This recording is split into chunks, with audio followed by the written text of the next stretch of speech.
can của Đức Chúa Trời. Linh hồn con chúc tụng cho Giêsu đứng sau.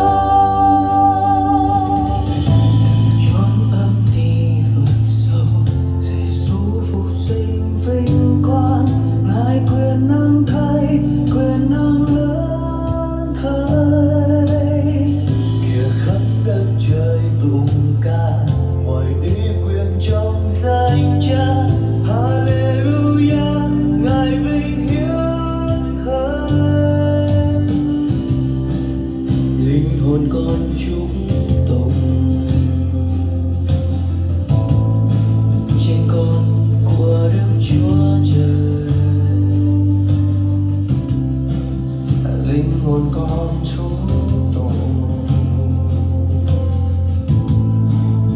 cho Giêsu